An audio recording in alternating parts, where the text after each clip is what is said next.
Hi guys, कैसे हैं आप सब। आई होप आप सब बहुत अच्छे होंगे। सो कैबिन क्रू इंटरव्यू के जो मैंने डाले थे क्वेश्चन आंसर्स, मतलब कैबिन क्रू इंटरव्यू का मेरा प्रोसीजर जो मैंने डाला था, वहाँ पर जर्नी डाली थी, उस पर आप लोगों ने बहुत ज़्यादा प्यार दिखाया, तो मैं दिल से आप सभी को शुक्रिया अदा करना चाहती हूँ।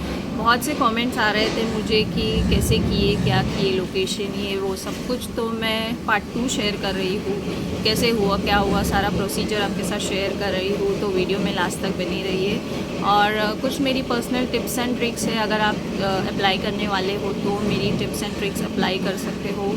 होप कि आप सेलेक्ट हो सके इंशाल्लाह। मैं दुआ करूँगी कि जितने भी लोग हैं ट्राई कर रहे हैं कैबिन क्रू इंटरव्यू के लिए, वो सब सिलेक्ट हो जाए। तो सबसे पहला क्वेश्चन यहाँ पर यहाँ पर कुछ क्वेश्चन्स आए थे मुझे, मेरे वीडियोस पर ही है, वो सारे क्वेश्चंस लेकर और भी थोड़े बहुत क्वेश्चंस हैं मैं आपके साथ शेयर कर रही हूँ वीडियो में। सबसे पहला क्वेश्चन है, कशिश राजू ने पूछा था, in which year you have completed your 12। तो मेरा 12 2014 में कंप्लीट हुआ था। और उसके बाद विच location you gave your interview, तो मैं मुंबई में रहती हूँ। अंधेरी में था मेरा इंटरव्यू, मुंबई अंधेरी में। अगर आप भी मुंबई में रहते हो तो मोस्टली एयरपोर्ट के आसपास ही आपका इंटरव्यू शेड्यूल किया जाता है। और अगर आप सिलेक्ट हो जाते हो तो या फिर आपको बैंगलोर, चेन्नई, दिल्ली, यहाँ आपको ट्रेनिंग के लिए भेजा जाता है। और ट्रेनिंग मोस्टली 2 महीने की रहती है ठीक है। और उसके लिए ट्रेनिंग फ़ीस कितनी देनी पड़ती है हमें, तो ट्रेनिंग फ़ीस हमें देनी पड़ती है 50,000। हर एयरलाइंस का अलग है। मैं जेट एयरवेज़ के लिए गई थी, इन विच यहाँ पर वंदना शर्मा शोना ने पूछा है, आप कौन सी एयरलाइंस का इंटरव्यू दिए थे, तो मैंने दिया था जेट एयरवेज़ के लिए। और फ़िलहाल में ज़्यादातर इंडिगो चल रहा है, एयर एशिया चल रहा है। और जेट एयरवेज़ का जब मैं गई थी तो वहाँ पर हमें ट्रेनिंग फ़ीस देनी पड़ती है 50,000। और मैं शायद इंडिगो का भी 50,000 ही है, बट इंटरनेशनल एयरलाइंस का डोमेस्टिक से वेरी करता है, वो कुछ अलग चार्ज करते हैं। बट ये जो 50,000 आप उन्हें देते हो वो रिफ़ंडेबल है, मतलब जब आप ज्वाइनिंग कर लेते हो उसके 2 या 3 महीने बाद आपको वो पैसा रिटर्न मिलता है।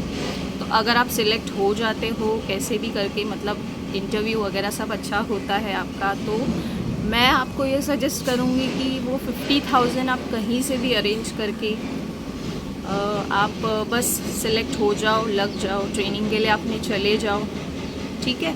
तो क्या होगा, वो 50,000 कहीं ना कहीं आपको रिटर्न मिलने ही वाले हैं। उसके बाद नेक्स्ट क्वेश्चन है,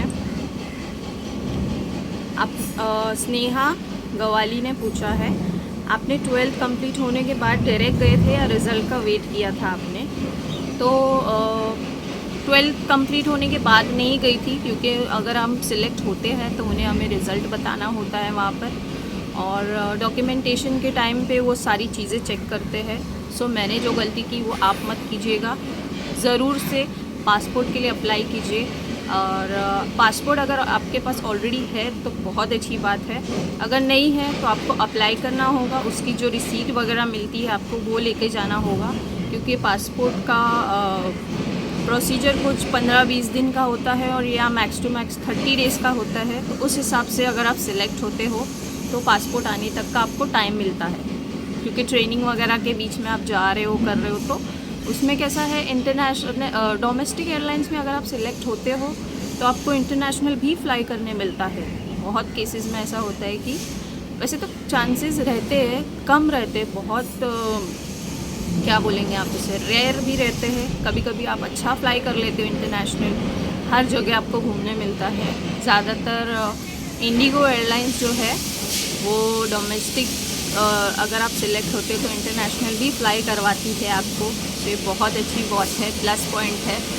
सो 12 कंप्लीट होने के बाद, आपका रिज़ल्ट आने के बाद आपको जाना है, ठीक है। उसके बाद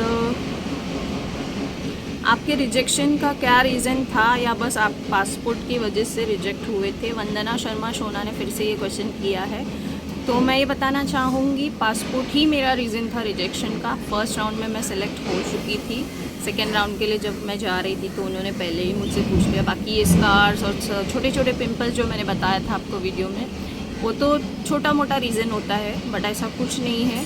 आपके डॉक्यूमेंटेशन हर चीज़ में परफेक्ट होनी चाहिए, तभी आप आगे प्रोसेस कर सकते हैं, क्योंकि आपको इंटरनेशनल भी फ्लाई करना पड़ता है कभी कभार, इसीलिए वो सारे डॉक्यूमेंट्स एकदम अप टू डेट वो पूछते हैं वहाँ पर। उसके बाद इंस्टाग्राम आईडी मुझसे पूछा है वृंदा ने। मेरी इंस्टाग्राम आईडी मैंने मेंशन कर रखी है, मिसेस खान 3009 करके। मैं यहाँ पे भी मेंशन कर दूँगी स्क्रीन पे, आप जाके वहाँ पे भी मुझे फॉलो कर सकते हो। और तो ये सारे क्वेश्चन मैंने यहाँ पे कवर अप कर लिए हैं। उसके बाद अभी मैं यहाँ पे आपसे थोड़े बहुत मेरे जो क्वेश्चन उन्होंने मुझसे किए थे वो मैं आपके साथ शेयर कर रही हूँ, ताकि आपको भी थोड़ी बहुत आसानी हो जाए। और यहाँ पे पूछा गया था मुझसे, मैंने कुछ क्वेश्चन जो मुझे याद थे वो नोट डाउन कर लिए हैं। फर्स्ट राउंड में मुझे क्या सारे क्वेश्चन पूछे थे। तो सबसे पहला क्वेश्चन था, tell me something about yourself. ज़रूरी नहीं कि आप एयरलाइन में ट्राई कर रहे हो इसीलिए ये सारे question tell me something about yourself पूछा जाएगा। आप कहीं पे भी जाओ, कोई भी MNC कंपनी हो, प्राइवेट सेक्टर हो, कहीं पे भी जाओ, आप कहीं पे भी जाओगे, सबसे पहला क्वेश्चन वो यही पूछेंगे, tell me something about your self.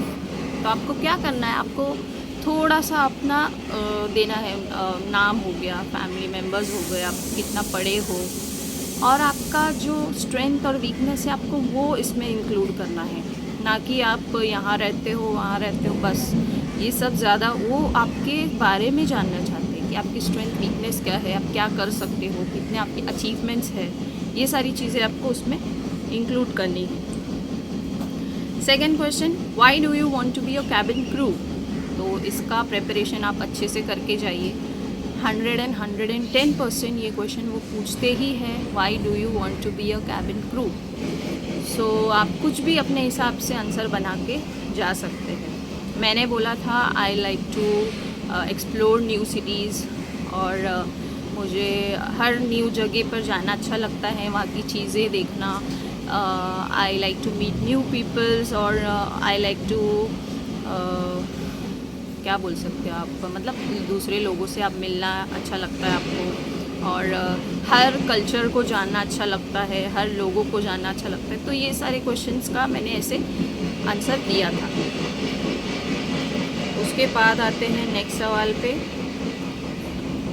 यहाँ पे थर्ड क्वेश्चन मुझे कुछ पूछा गया था, why should we hire you.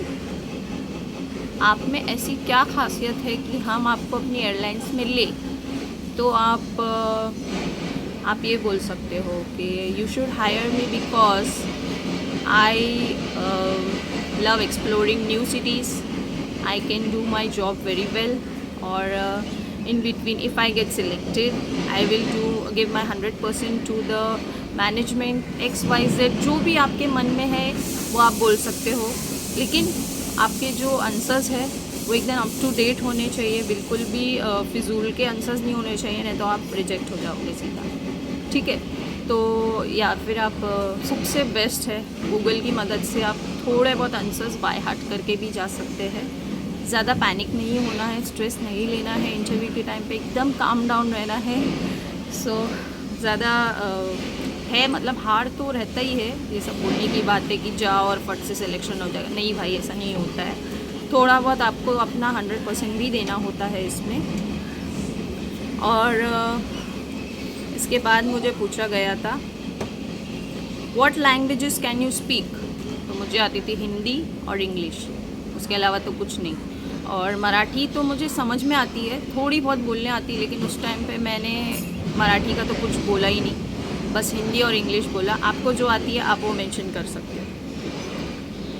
उसके बाद what are your weakness, what are your strengths, ये सारी चीज़ें पूछी गई थी। और उसके बाद why did you left your current job. अगर आप ऑलरेडी जॉब करते थे तो आप जॉब छोड़ के यहाँ क्यों आए, अभी आपको क्यों कैबिन क्रू बनना है, ये सारे सवाल। उसके बाद why did you choose our airlines, मतलब आप इंडिगो के लिए जा रहे हो तो उनके एयरलाइंस का कुछ पॉइंट्स होगा, खासियत, वो सारी चीज़ें बताना होगा आपको। इसीलिए हमने इंडिगो एयरलाइंस को चूज़ किया। उसके बाद सबसे मेन सवाल जो वो पूछते हैं, why did you choose our airline, why you want to be a part of cabin crew of why do you want to become a cabin crew of Jet Airways या फिर इंडिगो या फिर एयर एशिया या फिर स्पाइस जेट, जो भी है। तो आपको अपने प्लस पॉइंट्स रखने हैं, ठीक है, कि आपने ऐसा ऐसा देखा है या फिर आपके किसी कज़िन्स में कोई जॉब करते हैं तो वो हमेशा आपकी एयरलाइन की तारीफ़ करते हैं, हर चीज़ में आपकी एयरलाइन अच्छी है, ये है वो है, सब आपको तारीफ़ करनी है उनके बारे में। उसके बाद नेक्स्ट सवाल ये पूछेंगे, what do you know about our airlines, मतलब आप क्या जानते हो। इसके लिए तो आपको एयरलाइंस के करियर पेज पे जाना है और पूरी उनकी हिस्ट्री पढ़नी है। सीईओ कौन है, मैनेजमेंट कैसे चलता है, कितने स्टाफ है, ये वो थोड़ा बहुत आपको याद करके जाना है। वहाँ ज़्यादा जाके आपको बड़बड़ नहीं करना है, स्ट्रेस नहीं लेना है, बस थोड़ा बहुत याद करके जाना है। एंड बस अगर ये पूछा जाएगा तो ये सवाल आपको करना है वहाँ। उसके बाद पूछा गया था, are you a fast learner. मैंने कहा इतनी भी फास्ट लर्नर नहीं हूँ मैं, मतलब I am little bit slow, but अगर मुझे कोई हेल्प करे, सिखाए, कुछ अच्छे से गाइड करे तो मैं फट से चीज़ें कवर अप कर सकती हूँ, पिकअप कर लेती हूँ चीज़ों को। तो इस हिसाब से। और सबसे आखिरी में मुझसे सवाल पूछा गया था, where do you see yourself 5 years from now. ये सबसे मेन सवाल है। जैसे कि मैंने पहले ही कहा है, कोई भी प्राइवेट कंपनी में आप जाओ तो आपको ये पूछा जाता है कि आप tell me something about yourself. तो ऐसे ही ये सवाल है, where do you see yourself 5 years from now. तो आपको इतना बड़ा चढ़ा के नहीं बोलना है कि मैं डायरेक्टली जैसे पायलट बन जाऊँगा या पायलट बन जाऊँगी। एकदम आपको थोड़ा बहुत ये करना है, नॉर्मल रखना है अपने आंसर को, कि थोड़ा थोड़ा करके मैं जब सीखने लगूँगी तो मैं कैबिन क्रू के पोस्ट से असिस्टेंट कैबिन क्रू का जो रहता है आगे चल के वो बन जाऊँ, या फिर स्टाफ के थोड़ा बहुत मुझे ऊपर असिस्टेंट मिल जाए, ऐसा कुछ आपको बोलना है। ठीक है, आप एकदम से डायरेक्टली ये सब नहीं बोलना है, नहीं तो भाई वो तो बोलेंगे भाई ये बड़ा चढ़ा के अभी से बोल रहे हैं तो फिर चलो सी ऑफ बाय। ऐसा नहीं करना है आपको, एकदम नॉर्मल रखना है अपने सवाल को और जवाब को आराम से देना है। और वो हो सकता है आपको किसी सिटीज़ के बारे में पूछे, या तो आप कहाँ रहते हो उनकी आपकी नेटिव प्लेस की खासियत पूछ सकते हैं वो। जैसे मैं थी बैंगलोर की, तो वैसे तो मुझे यहाँ नहीं पूछा गया क्योंकि आपको हर जगह ट्रैवल करना है, तो उस हिसाब से वो आपको पूछेंगे कि which city do you like the most, which is your native place, आप कहाँ रहते हो, या XYZ। तो आपको उसके बारे में कुछ पूछेंगे, जैसे कि वहाँ की खासियत बताओ, वहाँ क्या अच्छी चीज़ें हैं, वहाँ क्या बुरी चीज़ें हैं, ये सारी चीज़ें आपको वहाँ पर पूछेंगे। तो प्रिपेयर कर जाना अच्छे से। और भी कुछ सवाल होंगे तो आप बस कमेंट में पूछिए, चाहिए तो मैं हर सवाल का जवाब दूंगी, मुझे कोई हिचकिचाहट नहीं है।